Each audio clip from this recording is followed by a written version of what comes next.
Joining us for the first talk, or the second talk, I should say, in a series of public programs in connection with our latest exhibition, Treasures of the World's Cultures. Under the patronage of His Highness General Sheikh Mohammed bin Zayed Al Nahyan, Crown Prince of Abu Dhabi and Deputy Supreme Commander of the UAE Armed Forces, the exhibition is presented by the Abu Dhabi Tourism and Culture Authority in collaboration with the British Museum and featuring regional loans from Al Ain Museum and Sharjah Archaeology Museum. Treasures of the World's Cultures brings together over 250 magnificent artifacts from around the world and from all ages. These objects collectively form an overview of 2 million years of human culture and history. For tonight's two-part talk, we are pleased to welcome two very distinguished and honored guests. Dr. Jonathan Williams has been keeper of the Department of Prehistory and Europe at the British Museum since 2007. He is a doctorate in Roman history from Oxford University. From 1993 to 2005, Jonathan was curator of Celtic and Roman coins at the British Museum, with particular focuses on Celtic and Roman Republican coins and history. And in 2006-2007, he coordinated the museum's international strategy. He has particular interest in religious history and recently curated a display of a model of the Church of the Holy Sepulchre in Jerusalem, made in Palestine around 1650, as part of a season of events for the British Museum's Hajj, Journey to the Heart of Islam exhibition. Tonight, Dr. Jonathan Williams will explore some of the diverse traditions of sacred art from around the world, focusing on a selection of artifacts included in the Treasures of the World's Cultures exhibition. Manal Ataya is the Director General of the Sharjah Museums Department, which manages 17 of Sharjah's museums and employs over 500 staff. The Sharjah Museums Department, established in 2006 by His Highness Sheikh Dr. Sultan bin Mohammed Al Qasmi, ruler of Sharjah, is responsible for the strategic development of future museums, fosters partnerships with the international museum community, and leads efforts to deliver best practices in museum services in the region. The current museum offerings cover Islamic culture and history, art, UAE heritage, archaeology, science, natural history, and children's learning. Tonight, Manal Ataya will offer an overarching perspective of the various museums in Sharjah, with a particular focus on the role of these museums in preserving and fostering knowledge of Arab and Islamic culture, and of the history and heritage of the United Arab Emirates within the context of the wider region. Join me in welcoming Dr. Jonathan Williams.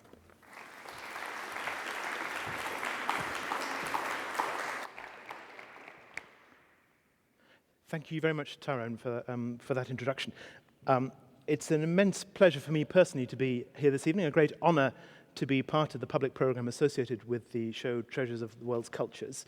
And it's also, of course, a great pleasure and privilege for the British Museum to be here working in collaboration with colleagues in Abu Dhabi and throughout the UAE on what I hope you'll agree is a fantastic looking show. It's a great achievement, and it's wonderful to be able to do this together with colleagues here in the UAE. So I have before me the tricky task of giving you a whistle-stop tour through the medium of the objects in the show of not quite all the world's religious traditions, but a fair number of them. And I hope to do so without doing an injustice to any of them. And in so doing, try to give you a sense of the astonishing variety of the ways in which humanity, over its tens of thousands of years of history, has attempted to express its relationship with the divine through material culture. It seems to me that the search for the supernatural, the transcendent, the divine, lies somewhere close to the very origins of human culture. Culture, of course, is all about conversations and relationships, and not just with other humans like us, but with persons not like us that we can't see, at least not under normal circumstances. The divine beings with which humans have peopled the cosmos ever since recorded history began, and for tens of thousands of years before that. And human relationships with these divine beings, though not visible to the physical eye, are perhaps the most intense and rewarding that humans can experience, and certainly the most productive of artistic and literary creativity. Precisely because these relationships are like no other. They are simply extraordinary. The God who forms the object of human adoration feels incredibly close, closer to you than your own jugular vein, as the Holy Quran expresses it, describing the proximity of God to humanity and the total dependency of humanity upon God.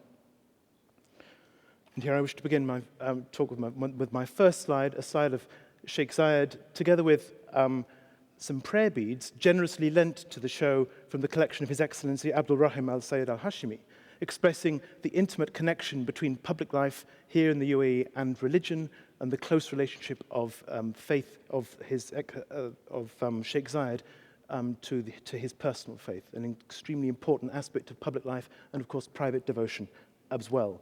The intimacy of faith, the intimacy of that relationship with God, is a crucial aspect of humanity's expression of its religion. And my next slide, I'm delighted to be able to highlight one of the objects that we've borrowed for this show, generously lent by Sharjah Archaeological Museum. A fascinating coin, one of my many passions in life, not just religious history, but as you heard in the introduction, also coins. A wonderful coin discovered in Sharjah, in the collection of the Archaeological Museum there, copying an ancient Greek coin, originally made in the name of Alexander the Great. And what's particularly interesting about this coin for my purposes is that the inscription on the back names an individual, and his name is Eliab, so forgive me, Abiel, which is one of those Semitic sentence names, rather like my name, Jonathan, which means God has given. Abiel means God is my father. It's an extraordinarily expressive name encapsulating the close relationship between the person who bore the name and his conception of God as his father. That closeness of the relationship between humanity and divinity is what an awful lot of religious art is about, attempting to bridge the gap between us and the divine. Humans have also, though, imagined their gods to be incredibly powerful and distant, far away from us. The ancient Greeks, of course, imagined their gods living on the top of a far distant mountain, the Mount Olympus, far, far away from us, impossible to reach. They're not of us, they're not like us, they are a long, long way away. And similarly, in the words of the prophet Isaiah from the Old Testament, God says, "My thoughts are not your thoughts, neither are your ways my ways. As the heavens are higher than the earth, my ways are higher than your ways, and my thoughts are higher than your thoughts." So that sense of distance goes very closely together with that sense of intimacy, which is a crucial part of humanity's expression of its relationship with the divine, and the problematic nature of bringing those two things together, the closeness and the distance. The God that Isaiah describes is not like us. He's unimaginably more powerful than us, and yet he's also extremely close. He's our creator, but he himself is uncreated. Contrast this vision of an all-powerful, transcendent God with, say, the ancient Greeks' understanding of their deities. They're not uncreated, they don't exist from eternity, they're just more powerful versions of ourselves. They misbehave like us, they are brave like us, they're cowardly like us, they do good like us, they do wrong like us. The ancient Greeks have a very different sense of what it means to be God, not like the sense that we meet in the Old Testament or, for instance, in Islam. This vision of divinity, it seems to me, is an expression of what the Greeks felt of as the impersonality, or perhaps the random inconsistency of the cosmos. There is no one supreme God out there looking after us, judging us, saving us according to clear and consistent standards, intimately concerned with us and our lives. What the Greeks felt instead was that there was a multitude of conflicting powers at war with each other, not really engaged with us, or only when they felt like it, only when it was of advantage to them, or if they wanted to favor a particular individual. Again, a very different sense of what it means to be God and what the relationship between God and man is. Not perhaps so awesome or attractive, but perhaps in some ways easier to understand, because the Greeks made their gods just like themselves. So many different gods, so many different kinds of God in human history. What I want to do now is to look at the ways in which that relationship between man and God has been expressed in material form through looking at some of the objects in the exhibition this evening. Beginning, as one tends to in these lectures, with ancient Egypt, one of the first of the great civilizations of the ancient world, beginning with two similar contrasting images, two great statues wonderfully displayed in the show. The statue on the left of one of the pharaohs of ancient Egypt, King Seti II, and on the right, one of the animal-headed goddesses in this case of ancient Egypt, the goddess Sekhmet, whose name means she who is powerful. Both depicted in very similar ways. This expresses the divine power, the semi-divine power of the king and his close relationship with the gods. He holds an image of one of the gods on his lap. The ruler of ancient Egypt, the Pharaoh, was not himself a god, but he was worshipped in many ways and regarded in many ways as if he was a god. His power was so great, many people reasoned, he must be like a god. And this was an attitude typical of many ancient polytheistic religions, where there isn't one unitary god, there are many different gods. And they are like us, they're merely more powerful versions of ourselves. So if the gods are like us, we can be like the gods. And this is a reflection upon the nature of the relationship between humanity and divinity that you come across in many of the ancient cultures, Greece, Rome, and also, in this case, ancient Egypt. The other feature of ancient Egyptian religion, which we feature in the show, is, of course, their fascination with the afterlife. Not quite a cult of salvation, as one comes across, let's say, in Christianity, but a real sense that the end of our mortal lives is not all that there is. There is something beyond.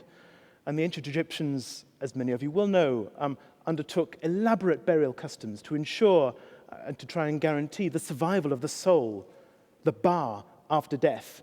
On the left-hand side, you see a wonderful gilded mummy mask, gold, because the objective of the spells around death, the ceremonies around the burial of the individual, was to allow the soul to be united with the sun god Re, whose flesh was believed to be made of gold. So gold is an expression of immortality, of resurrection, of returning to life. And the slide on the right is a section from what in English is possibly unattractively known as the Book of the Dead, but in ancient Egyptian was far more resonantly known as the Book of Coming Forth by Day, of bringing back the soul to life so that it can continue its life in what the Egyptians imagined as the field of reeds, a sweet place of calm and rest and quiet, an attractive destination for the soul after death, where the soul can exist together with the gods in the land of the gods, living a life of post-mortem bliss. So a strong sense in ancient Egyptian religion of the closeness of divinity, but also the strangeness of divinity, which is why so many ancient Egyptian gods have animal heads, expressing something or drawing upon the power of the natural world. This lion-headed goddess, lion-headedness, particularly lionesses, incredibly powerful, aggressive, impressive creations. The evocation of that animal power in the power of this goddess says something about the Egyptians' sense of the power of divinity. The goddess Sekhmet was believed to be the fiery eye of the god Ra, the sun god Ra, and she was often spoken of as a goddess who would come and punish mankind for their sins. By contrast, the king, the pharaoh, was the ultimate arbiter and the ultimate preserver of righteousness, Maat in ancient Egyptian. So concepts of justice and sin in ancient Egyptian religion are there too. These are not merely functions of later monotheistic world faiths. Similar stress on the importance of the image of divinity in the great religions, the polytheistic religions of the ancient Middle East, the ancient Near East. The statue on the left in the show, a wonderful divine attendant from the city of Nimrud in northern Iraq, a divine attendant from the temple of Nabu, who was the Mesopotamian god of writing. And appropriately, his statue is written on, covered with an inscription recording the occasion on which it was dedicated by the governor of the city of Nimrud in honor of the king at the time, a statue dedicated to the god Nabu. And the inscription encourages the worshipper to trust Nabu above all. Trust this divinity. He will look after you. Again, that stress on the personal relationship with these gods. They are powerful, they're distant, they live in temples, great temples that everyday people probably don't get to go and see or get to walk into on a daily basis. However, the God is there, he is intimate, he's close to you, he's powerful. And that's what the image is meant to represent, the closeness, the presence of the divinity. The image on the right, expressive of the ways in which religious traditions were transmitted, particularly over the ancient Mediterranean. This column, though it evokes religious traditions from ancient Lebanon, from ancient Phoenicia, in fact comes from Tunisia. It's found in the city of Carthage, Kartadasht, as it was known in Phoenician, which simply means the new town, the new foundation, founded from the ancient city of Tyre in Lebanon.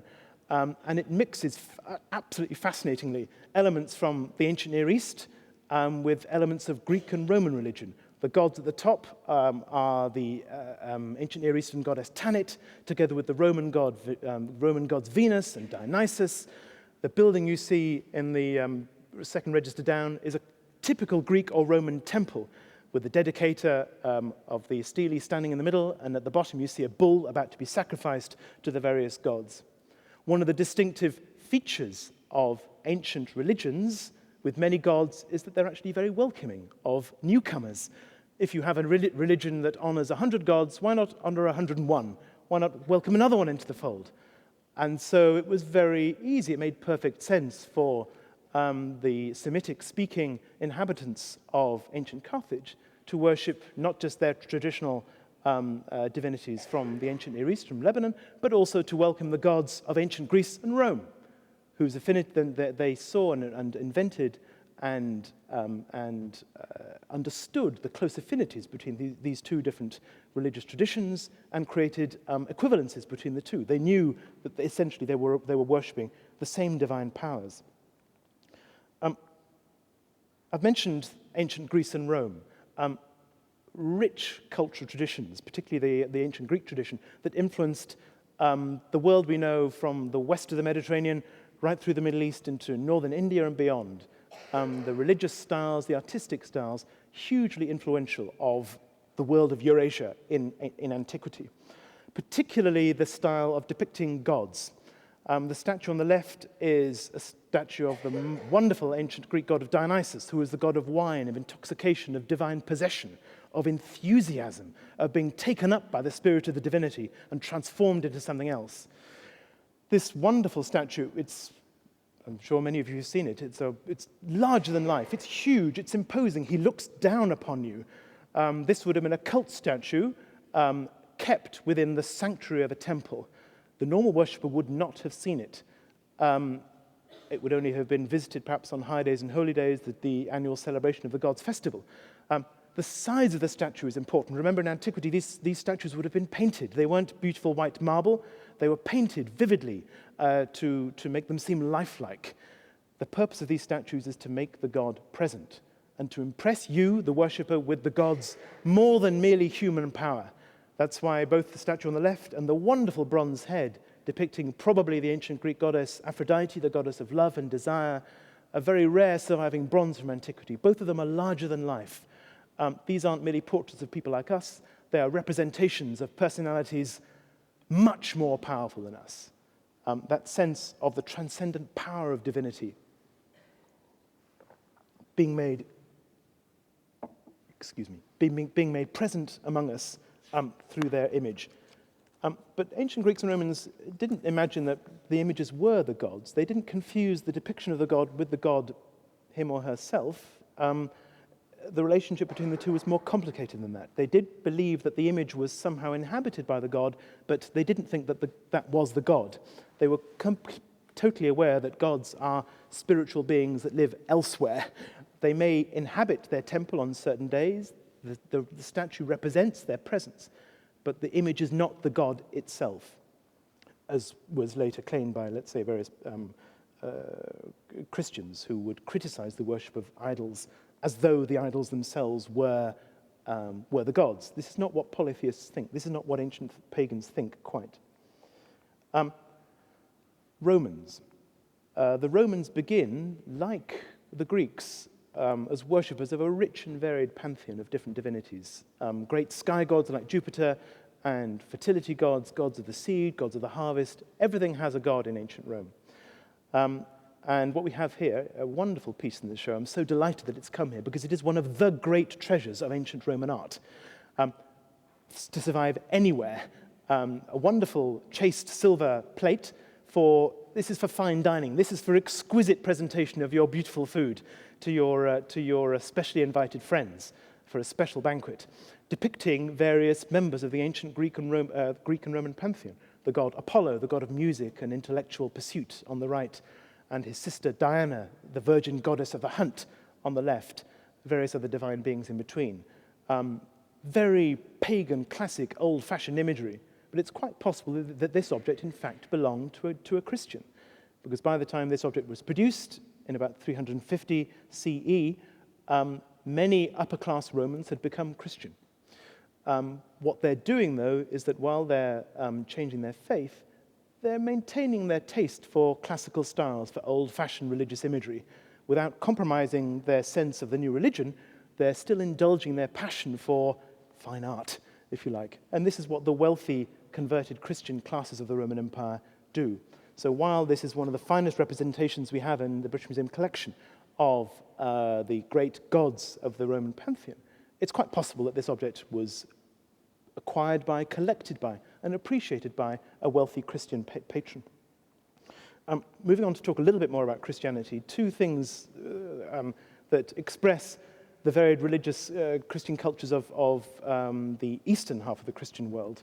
A 7th century cup chalice from Syria and an icon of St. John the Baptist from Constantinople, Istanbul, made around 1300. Two typical material productions of the Eastern Christian tradition. The object on the left, not a representation of the divine, but of course, according to the belief of Christians at the time, was made in order to contain the divine. Because in the communion service, the Christians at the time in the 7th century believed that the bread and the wine were transformed, by the words of the priest, into the body and blood of the God that they worshipped. A very complicated and challenging belief. But because of the very special nature of the act that was undertaken, the chalices, the cups that were made to contain this thing, were always made from gold or silver. Very precious materials in order to express the preciousness of the relationship between the worshipper and the God. The object on the right, an image not of God, but of a saint, of a powerful individual. Again, Orthodox Christians don't think that the image is the saint or is the God, but they feel that by honoring the image, they are honoring the powerful individual that is represented in the icon. Again, a complicated relationship between the divine being and the representation. Another object from the wider world of Orthodox Christianity, one of my favorite things in the show, not least because I was privileged to visit Ethiopia on behalf of the museum a few years ago, a wonderful Ethiopian altar hanging from about 1700 from the city of Gondar, which was then the capital of Ethiopia, showing the king of Ethiopia.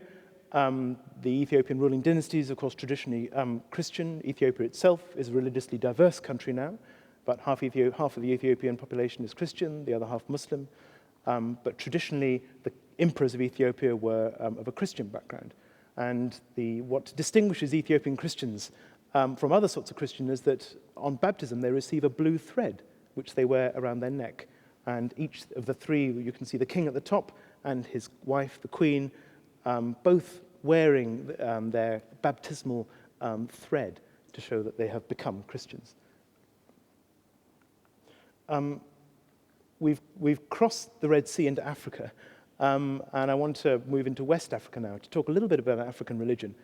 This is a subject of astonishing richness and complexity that I won't do justice to. But the two objects here are, again, two wonderful examples of plastic art from our African collections. An image of a queen mother from the royal city of Benin on the left, dating to about 1550, and on the right, a fascinating wooden statue from the Ivory Coast dating to about 1900, exemplifying two of the main themes, I think, of African religion. The object on the left, representing a dead queen mother, was placed on an altar in the city of Benin as an object of worship. Ancestor worship is a key part of many African religious traditions. On the right-hand side, we have a figure on horseback, a powerful figure on horseback, who is representing the spirit world. He's on horseback, he's a vigorous, powerful, warlike character, he's a vigorous leader of spirits, an important spirit for the religious practitioner to evoke in his religious ceremonies. Spirits and ancestors are two very important aspects in African religious traditions. And they often go together with the worship of, or the cultivation of more recent world faiths that have spread across Africa, in particular, of course, Islam and Christianity. A colleague from the British Museum, who's sadly no longer with us, who came from Mali, once told me that the Malian population is 95% Muslim, 5% Christian, and 100% animist, mixing the traditions in a very characteristically African way. Returning to the Christian world, this time to the Western Christian world, two really important objects from our collection. Again, I'm delighted that they've made the trip to Abu Dhabi. The object on the left, one of our Lewis chessmen, very famous, perhaps most famous recently from their appearance in one of the early Harry Potter films, one of the earliest surviving chess sets from the Christian world. And I've selected the bishop to represent the set. Of course, any player of chess from the Western European tradition is familiar with the figure of the bishop. But of course, chess is not a European game. In origin, it comes from India and came to Europe through the Islamic world, through Islamic Spain. Now, bishops are Christian priests. There aren't bishops in Islamic or Indian chess sets. Of course, before the bishop became a bishop in the European Christian world, the piece was represented by the figure of the elephant, as it still is in Indian chess sets, Gaja, and in Arabic, I won't attempt to pronounce it, but the figure of the elephant is what underlies historically the figure of the bishop as is used in contemporary European chess sets. A really important aspect, the Lewis chessmen are a very important selection of objects from our collection, and they have been one of our most successful ambassadors around the world, and they've recently gone back home to the distant beach on the edge of Britain in the north, in windswept Stornoway, where they were discovered about 150 years ago. So I'm delighted that they're with us this evening in Abu Dhabi as well. And the figure on the right, this golden head, taking us back to that wonderful golden mask from Egypt that we saw at the beginning of the show. This is a head containing the bones of a Christian saint. What is that all about? Christianity has an interesting relationship with the body. The particular physical remains of holy individuals have often, not in all, but in many Christian traditions, have been regarded as holy themselves. And this object was made to contain the bones of a martyr, of a Christian martyr, martyred under the Roman Empire in about 200 AD, St. Eustace. And his bones were preserved and divided among different churches, and this wonderful reliquary, it's silver covered in gold, crowned, because the crown is the symbol of martyrdom in Christian tradition, represents the power of the saint, the presence of the saint. And in some Christian traditions, by no means all, you can pray to the saint who will intercede for you to God on your behalf to obtain your petitions and help you in life, gain healing, whatever it is you're asking for. The bones of the saints, particularly in medieval Christianity, between, let's say, 1100 and 1500 AD, and still in many parts of southern Catholic Europe, hugely important objects of cult. People would travel for hundreds and thousands of miles to go to the great shrine of a saint in order to ask the saint to help them in their lives. And so Christians poured their greatest efforts of creativity and skill in metalwork in particular to honor the bones, the physical remains of these individuals. Moving on to a later aspect of Christian or Western European history, looking at this wonderful drawing by the famous Dutch 17th century artist Rembrandt, depicting an important story originally from the Old Testament, showing the banishing by the prophet Abraham of his wife Hagar and her son Ishmael. A story, of course, which is told with significant differences also in the Quran, hence its entirely appropriate presence in the exhibition this evening. And it highlights for me the importance of exile and travel and movement in religious traditions, a theme that's, of course, central to the history of the early history of Islam, the foundation of Islam. And I put next to it this wonderful silver bowl, not in and of itself a religious object, but made by wonderful French silversmiths, made from the community known as the Huguenots, French Protestants, who were exiled from France in the 17th century and were dispersed all over Europe, to Britain, to Holland, to Germany, where through the extraordinary skills in metalwork and agriculture that they took with them, transformed in many different ways the cultures of the communities that they came to. a wonderful work of art reminding us of the significance of travel and movement in religious traditions. I'm going to move on now just to talk briefly about, and this is another rich religious tradition that I won't be able to do justice to, Buddhism. Not in and of itself a religion in quite the sense of worshipping a divinity. The Buddha, of course, was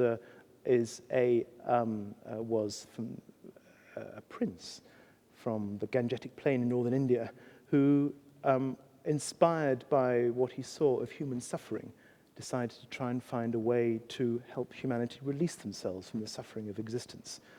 And through a series of mental and physical spiritual exercises, he eventually reached enlightenment and founded a new path of human self-understanding. These two sculptures are representing the Buddha from two different periods, two different cultures. The one on the left from what is now Pakistan, dating to about 200. The one on the right from Burma, dating to about 1700. Representing, I think, something of what Buddhists feel about this figure, this Buddha figure, their devotion to him and their presence, his presence in their lives. On the left, he holds up, well, the hand sadly has been broken off, but he holds up his hand in blessing, and on the right, his hand is bent down to touch the earth as a symbol of his enlightenment, of his reaching a new understanding of what it is to be human and how humans can deal with the suffering that is an intimate part of our lives. Indian religion, an immensely complicated subject. I'm just going to show you quickly some images of some of the great Hindu gods. Two images of the god Shiva here. On the left, from southern India, dating to about the year 1000. On the right, also an image of the god Shiva from Cambodia, reminding us that Hinduism, which is the religion that evolved from the many different strands of religious devotion across India, has spread beyond India and was a highly influential approach to the understanding of divinity. Two more representative examples of Indian religious art. The god Vishnu on the left, the king of the gods, his crown representing a symbol of royalty, and on the right, the very powerful elephant-headed god Ganesh. The point of Indian religious sculpture, again, as the point that I made earlier with regard to Greek and Roman sculpture, is all about making the god present and bringing the worshipper in the presence of the divinity. A word, the Sanskrit word for this is darshan, the word for the sense of being present, of the god being with you right here now, and bringing the worshipper, the devotee, into the presence of the divinity. So the image is a means of communicating. Not the God itself, but a means of communicating what being in the presence of God means. I'm going to take us on now, I think, to my final section, concentrating just briefly on the complex history of Islamic religious art. Beginning, as the show does, with a selection of objects from pre-Islamic Arabia, these two wonderful pieces from the Yemen, an incense burner on the left, and a representation of the human face, probably used as a representation of a deceased individual to go together with his tomb on the right. Pre-Islamic Arabian religion was polytheistic, similar in essence to the kinds of religions we've encountered in Greece and Rome.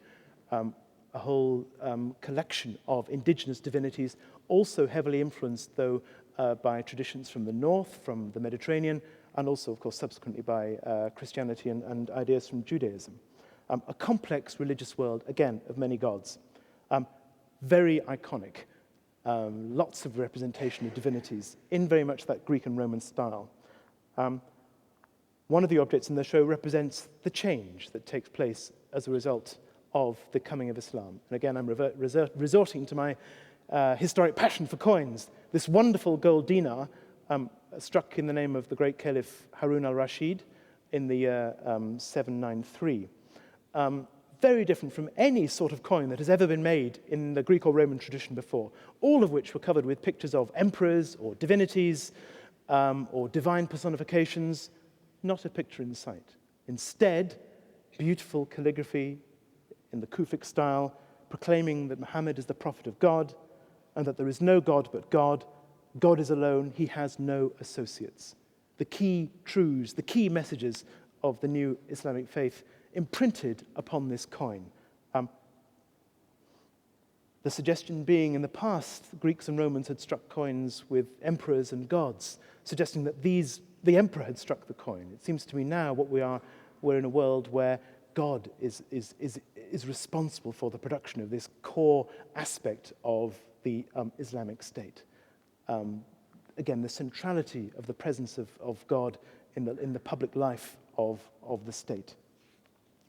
A few more objects. I've chosen this lovely bowl from about the year 1000 from Uzbekistan. It appealed to me again because of the similarity to the coins, actually.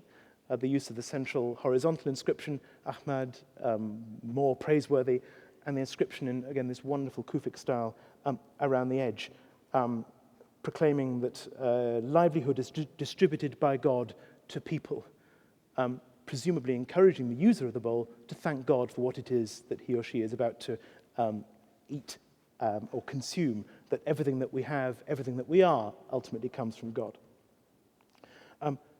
Two more objects expressing the trans-regional nature of Islamic culture and the centrality, again, of religion in so many of its material forms.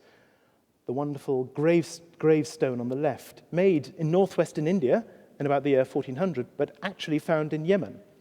The object must have been commissioned by its patron in Yemen from a craftsman with whom he will have been in intimate contact, from the city of Cambay, which is a very important Indian port and artistic center.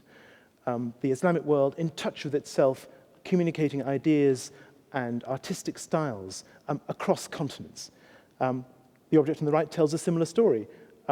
It contains Arabic inscriptions proclaiming God as the bringer of health, but in fact it's made in China for export to Southeast Asia.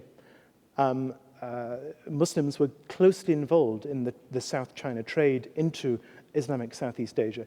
What more natural than that the objects that they made, though in a Chinese style, evoke God in the language of Arabic. Wherever Islam spreads, of course, Arabic spreads with it. Two of my very favorite objects, the pen box on the left and the what's it called? Forgive me. The word has just escaped me. Astrolabe, thank you, I do apologize. Astrolabe on the right, both inscribed with inscriptions from the Quran. Both are reminding us of the centrality of the importance of knowledge and scholarship to the culture of Islam. The pen on the left reminding us of that famous surah, the Qlot from the Quran, where we're told that God has taught humanity what he knew not, taught humanity by the pen, the centrality of writing for the communication of divine truth in Islamic tradition. And of course, the object on the right reminds us of how much the world owes to the Islamic investigation of the stars, the heavens. So many of the names for stars that are used the world over have their origins in Arabic. Betelgeuse, Altair, Deneb. This is an object that depicts the heavens. It allows you to find out when you need to say your prayers. It tells you what direction you need to look in order to say your prayers. And it's a guide to the cosmos, the divinely created cosmos, using the latest technology. The objects I want to end on are two of my favorite things, actually, from the whole show. Wonderful, wonderful, wonderful things. These beautiful enameled glass mosque lamps. So wonderful that they were imitated by French craftsmen in the 19th century, but never quite matched, I think. Wonderful things from Cairo. The centrality of the idea of light to religion. These objects made to light the house of prayer, inscribed, of course, with the famous light verse from the Quran. Light upon light, God leads whom he will unto his light.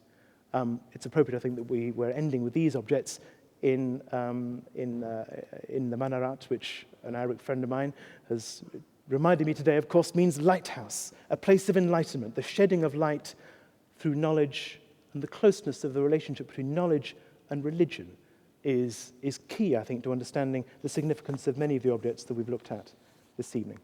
So I just want to bring things to a close. Forgive me for taking up perhaps slightly more of your time than I had intended. I hope that I've given you a sense of the astonishing variety of human religious experience as it has found its expression in material form. There's a Greek philosopher, one of my favorites, called Xenophanes, who wasn't really so keen on the idea of depicting gods. He says satirically, well, if monkeys had gods, they'd make their gods look like monkeys. And if oxen had gods, they would make their gods look like oxen. What he's saying is, we only make gods, our images of gods, we Greeks only make our gods look like us because that's how we look. God isn't like that, he says. God sees all, he knows all, he hears all. He's nothing like us at all. This is a very interesting and contrasting image of divinity from the Greeks, much more like that we come across in later world faiths, such, of course, above all, as Islam. But where does this idea of God leave religious art? Well, in a difficult place. We've looked at one solution to the problem of expressing the inexpressible, incorporated above all in the Islamic religious tradition, with its stress on geometric patterning, floral decoration, and sacred calligraphy, the centrality of the word. Other traditions have adopted more abstract, elusive approaches to the expression of the relationship between God and man. Many traditions, as we've seen, have gone very straightforwardly for physical images of gods that look like us, but all of them are attempting to bring us in the presence of something that is beyond us, of something that is more powerful than us, to create a relationship. The art is all about attempting to help us understand something that we can't understand without a medium, without a message standing between us, the human observer, and the divine object of our adoration. Whatever view you take, though, on the advisability or the possibility of portraying God or gods, the urge to transform matter through art as a means of expressing our deepest spiritual urges is an almost universal human impulse. And it's this astonishing variety in how we as humans have done so over many thousands of years that the British Museum seeks to express and pay tribute to in the exhibition this evening. And it's been a delight to be able to address you on this subject. And it's been a huge pleasure to have been able to contribute to the program and to witness the fruits of this wonderful collaboration with colleagues here in the UAE. Thank you very much indeed.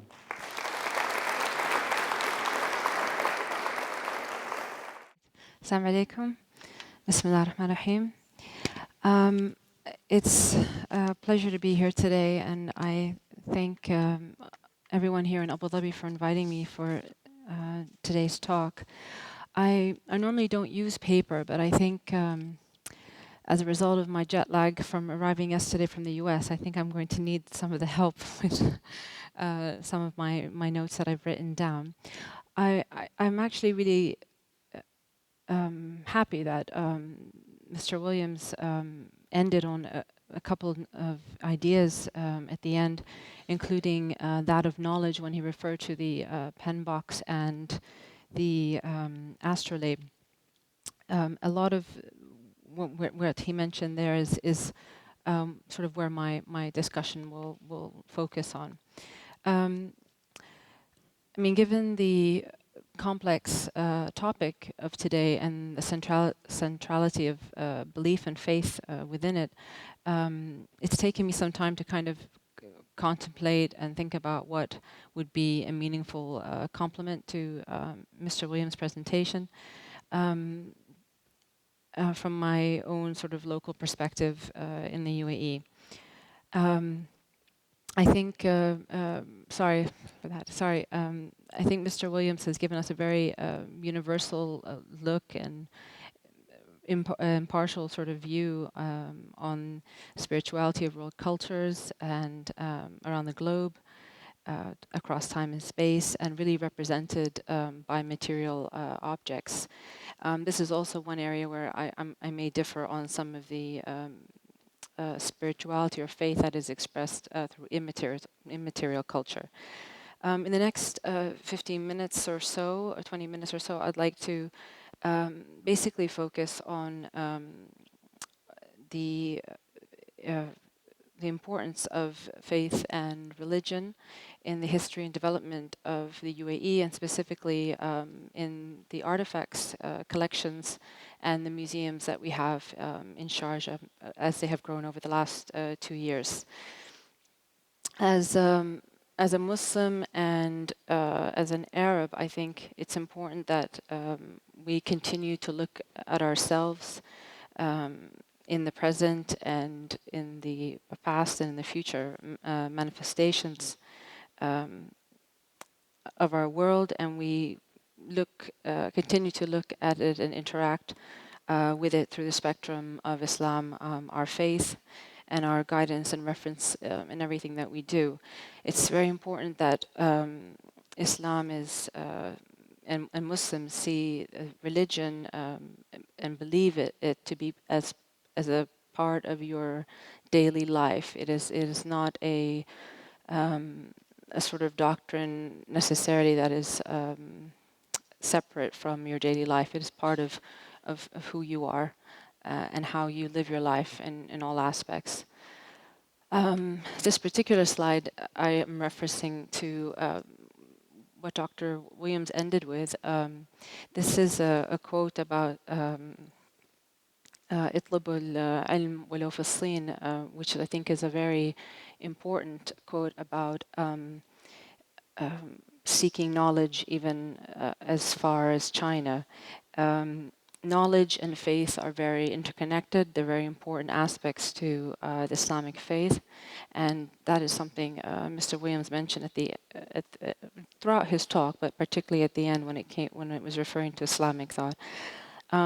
Interesting. I also you chose your philosopher that that you're interested in. I have a philosopher of mine that I like, Lao Tzu, from 6th century BC, who also says something similar, which is that it is wisdom to know others, but it is enlightenment to know oneself. And that is a statement I think that's beautifully encapsulates what 3 millennia later our leader, Sheikh Zayed al-Marhum, has been concerned with and has really pioneered education in this country. I think, let me see if I need to switch over. So the questions I think I'd like to pose are, who are we when it comes to our faith and our heritage and our history? What has made us who we are today? What continues to define us? And how can museums help to visualize the essence of our Islamic faith, Arab identity, and Emirati identity as well? This image just has a few. That's our Islamic Museum with the gold dome, Islamic Museum of Civilization, Islamic Civilization, and 2 works that were on show from the Jamil Prize that we had, maybe that was 2 years ago now, which the show is an important one because it's contemporary art, but it asks contemporary artists to look at Islamic tradition as a inspiration for the works. And you can see that in, I think, some of these by the 2 very different artists. Here are 2 works that are in our Museum of Islamic Civilization. And I think they're very important because these are examples of Dr. Sheikh Sultan bin Muhammad al-Qasimi, ruler of Sharjah, his passion for collecting a variety of work, and the museum that has 5,000 objects has been his private collection, which he's gifted to the museum. We have manuscripts. They include manuscripts, of course. This particular beautiful piece we have of the Kiswa from the Kaaba in Mecca, and of course, a variety of other works, literary works, miniatures, weapons, and ceramics and brass material. It's been very important, again, to link this again to education, because His Highness is himself an intellectual and a scholar and an author, and he has been committed passionately to the patronage of Islamic art and architecture in the service of Islam and Arab heritage. I mean, one thing that wasn't mentioned a lot was about architecture. This particular museum has a lot of models of very important Islamic architectural buildings, which I think are, again, a very important object in many ways to look at in terms of Islamic design and how faith has dictated the design and understanding of mosques, but also other kinds of buildings. But of course, very famous mosques during the Ottoman Empire. And those such as Alhambra in Spain and all over are very wonderful examples of faith and how it's manifested within architecture as well as decorative objects, etc. We have here just some sample of objects. I mentioned a dagger. This is a ivory dagger handle from the 17th century. It's an Indian dagger. We also have a 12th century Persian bowl and a 19th century Mamluk table, if I'm correct. Within the Gulf region, as elsewhere, these traditions have continued unabated into the modern period, and museums, matahif, as places of tuhaf, with formal and informal displays and exhibitions have existed for over 60 years now. Within the UAE, the first formal museum was in Al Ain in 1969, and then in Dubai in 1971, and then a number of museums then opened in Sharjah following that. I think the first museum in Sharjah was the Archaeology Museum, if I'm correct, in '93, and that's also quite wonderful to have the all three of us in a way, or two of us at least, in this exhibition here in Abu Dhabi. This is just a quick overview of some of the museums we have, but I'm only highlighting them to let you have an idea of that. Within this variety of collections, there of course will be artifacts and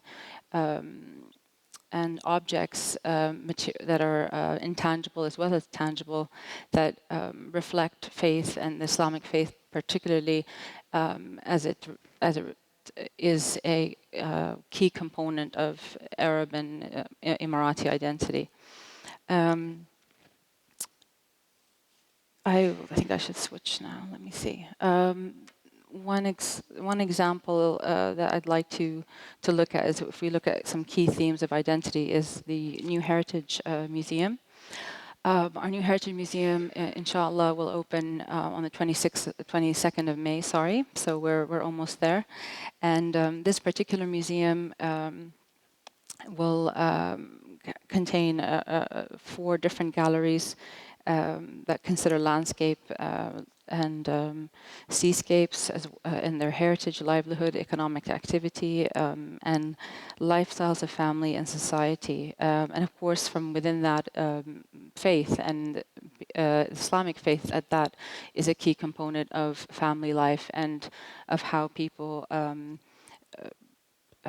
their beliefs and how that also shaped a lot of family life, celebrations, burial of people when they have passed, etc. So that's a central part of daily life that is in a way reflected within this museum in a way that is through storytelling rather than specific objects. Another museum I think that's key to mention is the Maritime Museum, and this one I'm bringing up particularly because when we were talking about material culture, the notion of faith and belief in God is particularly highlighted in this museum, not so much in objects, but in oral history stories told by fishermen, and particularly by the captain of the fishing and pearling ships, that often had a lot of stories, but particularly singing chants that refer to God and His and their fate being in His hands. So there's an extensive amount of material of people talking about the sea, the power of the sea, and of course this power being from the heavens, being one that Allah is controlling, and that they really are in His hands and in His fate if they will survive this, and that if they will return home.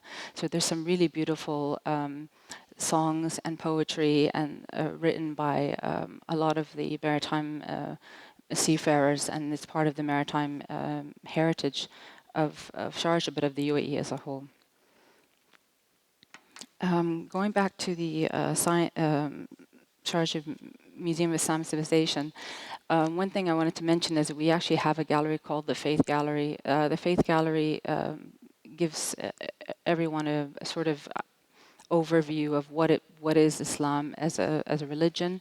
It talks about the main fundamental principles of Islam, such as prayer and zakah, giving to the poor, fasting, pilgrimage to Mecca, and the Shahada to say, saying that God is only one God, and that the Prophet is his messenger. These important aspects, as well as seeing objects like the kiswa, which you saw earlier, the covering of the Kaaba door, are very important objects, as well as other types of relics related to the Hajj itself, but also important historical sites where the Prophet, many stories in the Quran relate to the Prophet, peace be upon him, and stories relating to that. Within the same museum, a very important gallery we have here, just to quickly mention, that's the Kiswa again, and then we have, of course, the Quran, very important objects. These are not only Qurans themselves, but boxes in which the Quran is placed. So these are inlaid usually with mother of pearl and other types of materials, and they're made quite beautifully to keep the Quran inside in its rightful place when not in use. This gallery, science technology gallery, is an important, a fundamental part, I think, of Islamic faith. During what was the Dark Ages in Europe, was the time of absolute renaissance in terms of innovation, development of technology, and investigation into all kinds of sciences, and these were all Muslim scholars.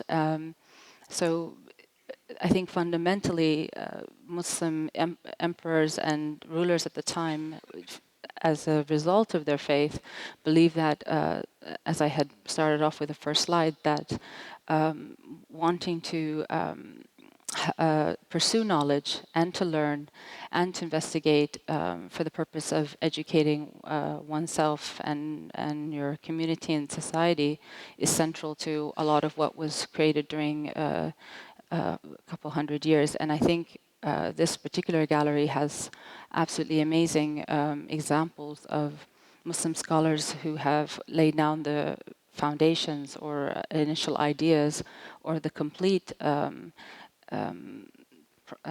invention of a variety of things, from irrigation systems to the astrolabe, which was mentioned earlier.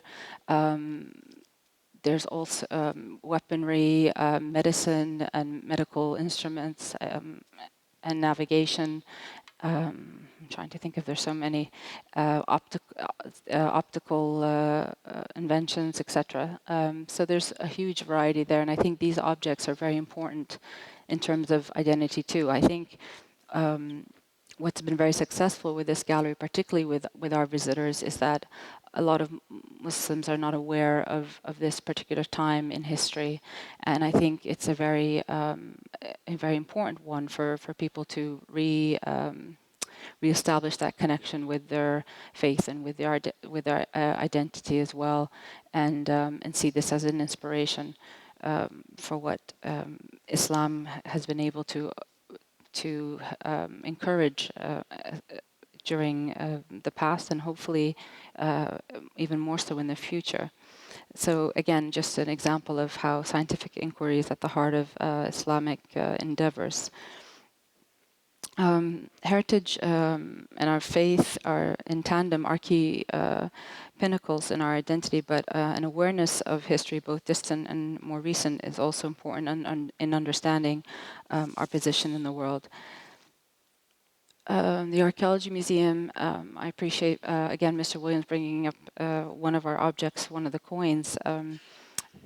What's interesting about some of the objects we have here are these are pre-Islamic, some of them are pre-Islamic objects that we have, and it's also interesting to see how faith has been perceived before Islam, but in a variety of ways, whether it was at the time believing that the God, the sun was a kind of God or a kind of energy or important power in which people believed in. There were a whole variety of different sort of beliefs or ideas that we find in some of the objects that are displayed in the museum. And then later on, as mentioned, the coin, where very clearly Islamic words, either Quranic verses or again, the use of calligraphic script has become the importance there. But it's interesting to see how certain objects that predate Islam reflect all these other kinds of forms of spirituality and belief. I think if I continue on just to the here are the objects that we have on display in the exhibition. I hope everyone has had a chance to see all the wonderful objects from around the world. I think the one I'll end on in terms of objects is our calligraphy museum. This museum is dedicated to the art form of calligraphy.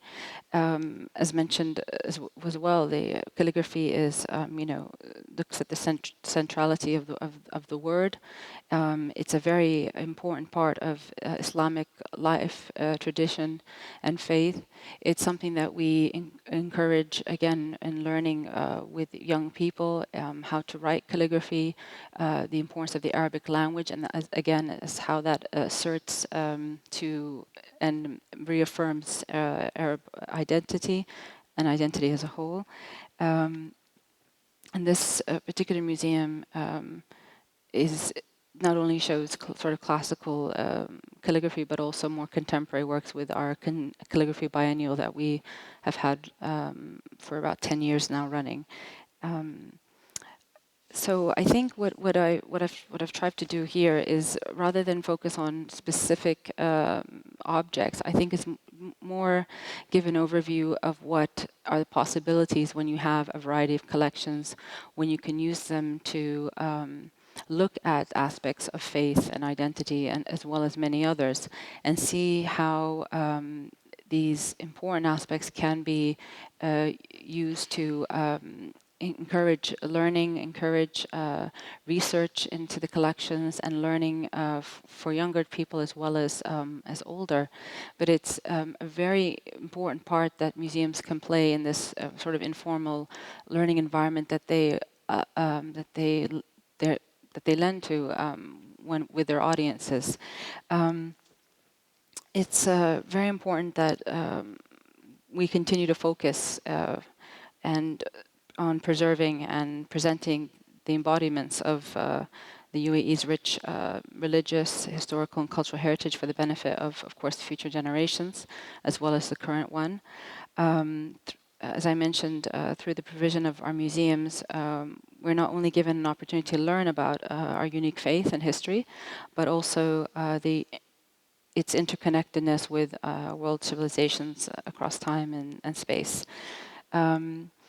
So we look forward, I think, to continuing to do this work and hoping that these connections between objects and those that we have seen around the world and how that story is being told continues to grow as long as we are working together and being and realizing the importance of faith and identity in objects and how we can learn from that. I I also just wanted to mention that Sharjah will be recognized as a cultural capital for Islamic culture in 2014. So we are continuing to see faith as a very central part of what we do, and the next 2 years will be a lot of programming towards trying to really extract this whole idea of what is Islamic culture, what can it mean, and how we can address a variety of issues that are relevant to today and for the future. Okay, I think I've covered what I could. I tried to just give a general overview. I hope that was of interest. And I think now maybe me and Dr. Williams will take a couple questions, I think, from the audience, if that's all right. Thank you.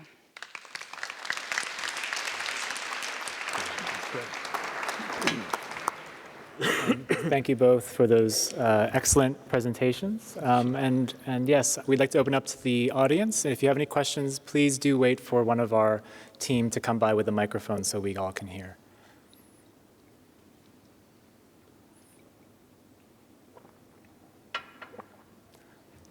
Well, oh, there we go. We have one over there. I was about to say it's probably too cold for everyone to have a question. Great.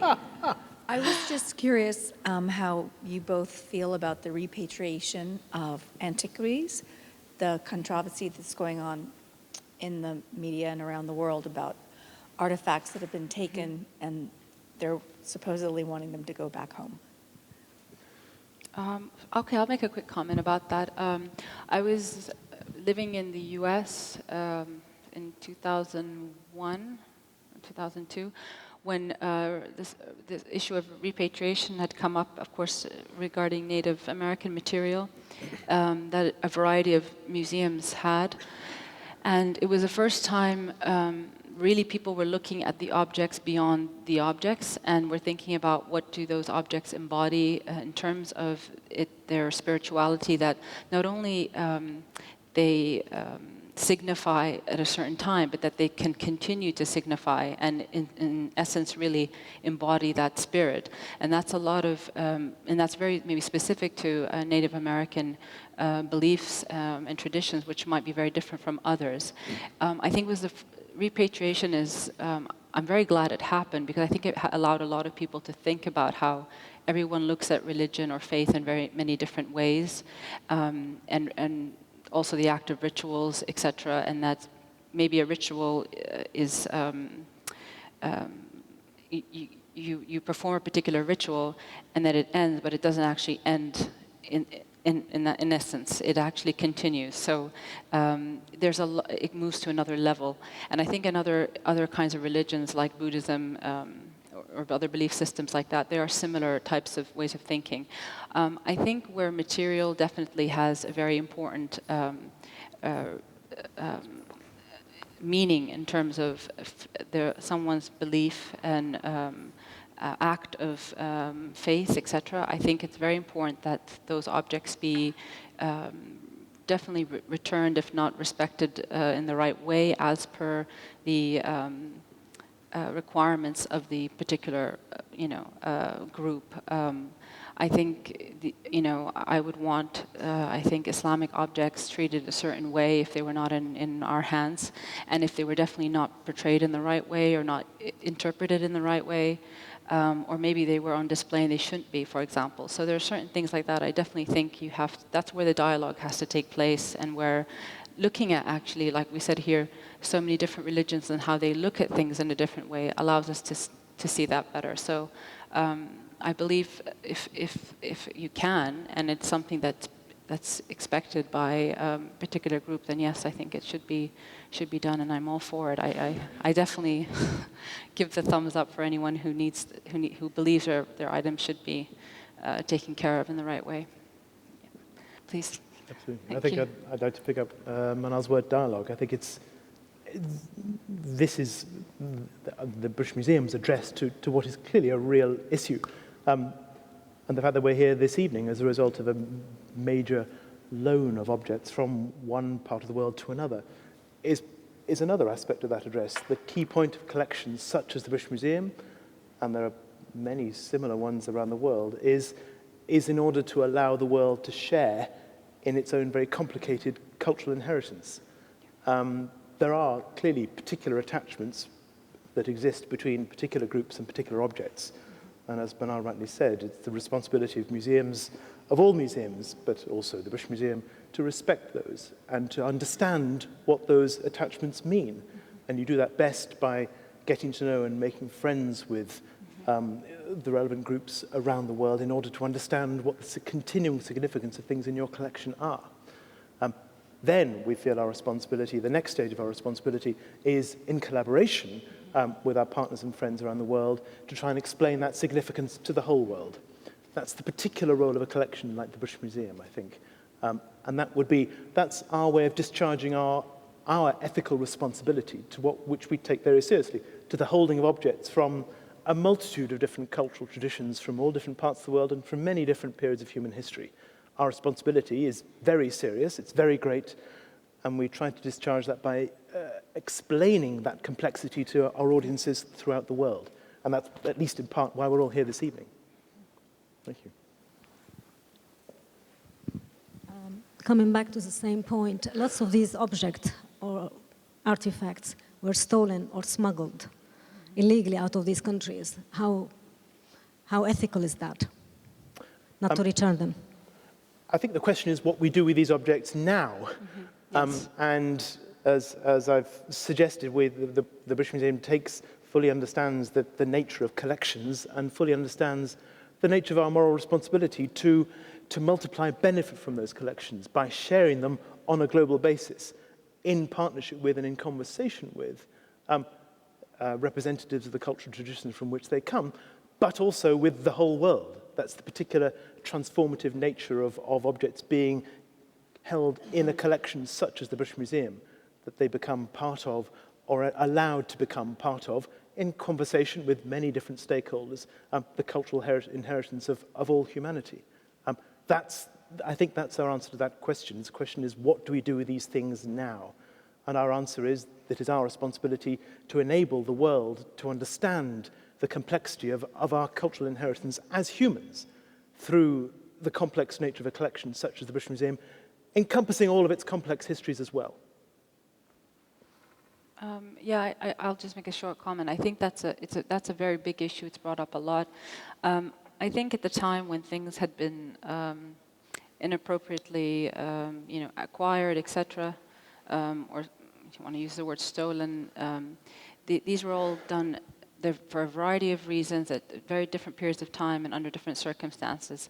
Again, I think what Dr. Williams is mentioning now is that yes, this happened in the past, and what we're looking at now is how can we sort of rectify that now and in the future by ensuring that there are laws in place that stop this from happening. I mean, years ago, till today actually, there are still countries that literally haven't bothered to put antiquities laws together. I'm not talking too far from home here, where we also have issues where there aren't clear laws about what can be moved or not moved, where would it go if there was an event of a war, a crisis or war, what would happen? There are still people who are not knowledgeable about the black market and refuse to, ignore it and want to sell things to make money. I think it's part of the public's duty, which is why we have these exhibitions, to learn more about that and understand why you shouldn't acquire things illegally. I mean, I can tell you now, my father has brought to me some very strange objects that he said he wanted to buy, and I said, I don't think these are legally acquired, and I really don't think you should buy them. And he wasn't aware. I mean, I had to explain to him how that works and what documentation he should expect, and what, the provenance, etc. of these things. But a lot of people are often unaware, so there's a lack of education, or where there is, they decide to ignore it. And then again, I said other countries just in general don't put enough time and effort into putting legislation. I think all of these in the future will ensure that doesn't happen in any situations similar to those where it did happen. But what museums now need to do is try to get the collections out there, let people learn from them and experience them, enjoy them, and not have, and be able to still, whether they're here or in another country, still have access to them. That's the main thing. and be able to enjoy them. So I think that's what the best we can do for now. But I know it's a big debate, but that's just a small view on the topic. I think we have another question here. Thank you.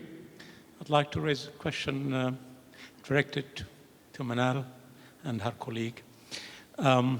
We all know that museums have many functions, and one of them is to reinforce the national identity of the nation or the people.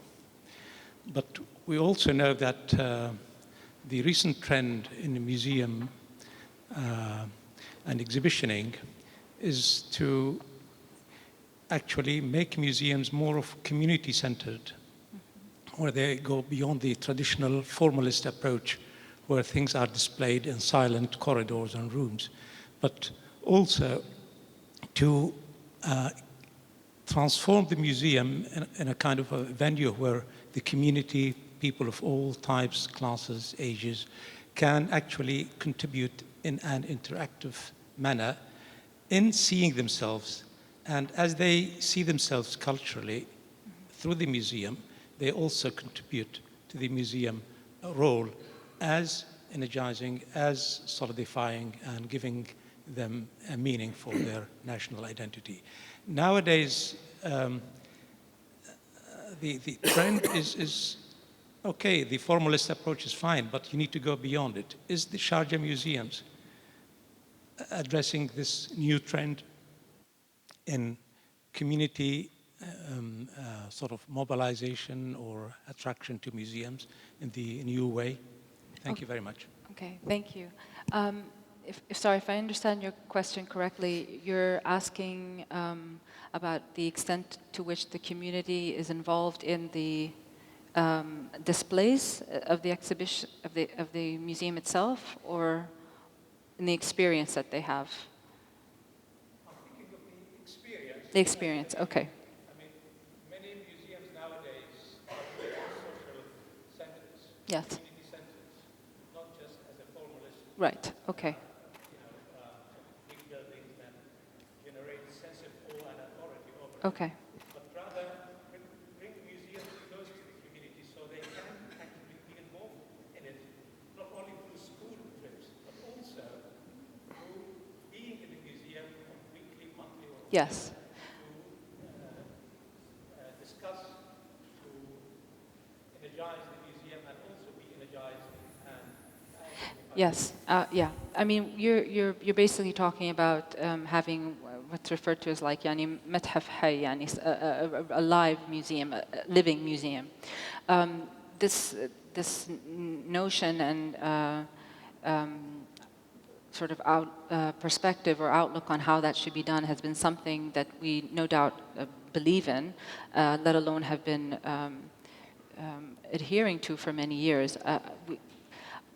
Maybe, yes, 10 years ago, the museums that we did have in Sharjah probably did follow the older model of a probably more quiet type of library-style museum, for some of them, not all of them, that didn't have interactives. But I think through technology has been a huge gateway into interacting and allowing the visitors to have their sort of more unique experience in the way in which that they interact with the objects and understand them, and also make their own interpretations in the way that some of the displays and interactives can be used.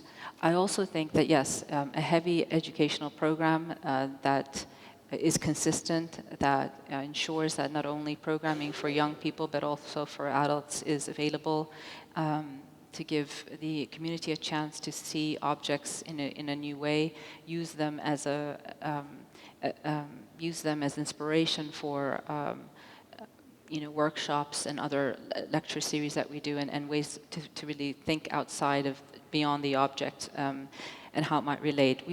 We have also done community projects where we involve the community directly. The Sharjah Art Foundation, for example, during the biennial, I mean, almost 80% of their programming involves the direct community when it comes to actual sort of public art projects, public performances and also installation works and site-specific works which allow the community to completely be walking through an artwork, by chance, engaging with it, taking part in something that's going on in a performance, being able to watch something, listen to something, etc. So there are many ways in which the experience can go outside the actual museum building and go beyond that.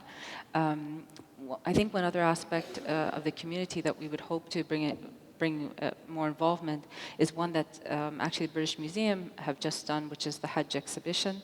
That particular exhibition called on the community to bring their own stories of Hajj and objects they wanted to share. And we had done something on a smaller scale when we first opened the museum, and we would, in the same kind of idea of that, we would like to continue to do something that would allow the community to be involved. But we're quite lucky that in Sharjah, generally speaking, the community is involved. They're quite vocal about what they like and don't like, and what they see and what they enjoy. And they also get involved by giving gifts to the museum. A lot of our museum, including the Heritage Museum, have objects that have been gifted by families who want they want to help the interpretation of the museum. So that experience, that involvement, I think also is very key. But yeah, we're always looking at new ways to do that, work on that kind of engagement, because museums are changing all the time, every day, and what works today will not work in a few years from now, or we'll need to keep broadening our understanding of what it can do, as well as what you're referring to is really a museum like for social change in many ways, becoming a space that's more for civic society. But we're not there yet. We'll see where we get to. But thank you for the question. And thank you all for joining us, and thank the speakers for joining us. Thank you. Have a great evening.